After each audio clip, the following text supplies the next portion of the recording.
Hello मित्रांनो, कसे का आहात तुम्ही मित्रांनो बिग बॉस मराठी सीझन 5चा लेटेस्ट प्रोमो आलेला आहे मित्रांनो काय झालेलं आहे या व्हिडिओमध्ये मी तुम्हाला सांगणार आहे मित्रांनो. कॅप्टन्सी टास्क जे आहे ते झालेलं आहे मित्रांनो. तर मित्रांनो सविस्तर माहिती या व्हिडिओमध्ये मी तुम्हाला सांगणार आहे मित्रांनो. तर व्हिडिओवर नवीन आहात तर व्हिडिओला लाईक करा आणि चॅनलला सबस्क्राईब करा आणि स्वागत आहे तुमचं मित्रांनो ऑल रिव्ह्यूमध्ये.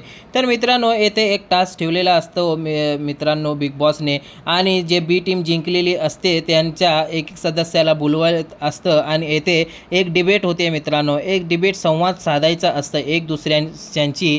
मग येथे अंकिता आणि जान्हवीमध्ये संवाद होतो मित्रांनो, आणि जान्हवी सांगते की मी अंकितापेक्षा चांगली आहे आणि मी चांगलं गेम खेळलेला आहे म्हणून मी हकदार आहे हे कॅप्टन बनण्याची. मग त्यानंतर अंकिता सांगते की मी एकटी खेळलेली आहे आणि मी पण हकदार आहे आणि मी सगळ्यांची चांगली वागते असं अंकिता येथे सांगते. मग त्यानंतर सूरजमध्ये पडतो आणि सूरज सांगतो की मी हा गेम लय जिद्दीने खेळलेला आहे आणि मी एकटं खेळलेला आहे, मी पण हकदार आहे या कॅप्टन्सी टास्कमध्ये. मग तिकडे दुसरीकडे आपल्याला पाहण्यामध्ये येईल की आर्या आणि वैभव यांच्यामध्ये पण डिबेट होते. हे पण एक दुसऱ्यांना सांगतात की मी ह्याच्याहून चांगला आहे, आणि ही आर्या सांगते की मी वैभवहून चांगली आहे आणि माझं सगळ्यांशी संवाद चांगला आहे असं आर्या पण सांगते मित्रांनो. तर मित्रांनो तुम्हाला काय वाटतं हे कॅप्टन्सी टास्कमध्ये कोण कॅप्टन झालेला असेल मित्रांनो, हे आपल्याला उद्याच्या भागामध्ये नक्कीच पाहण्यामध्ये येईल मित्रांनो.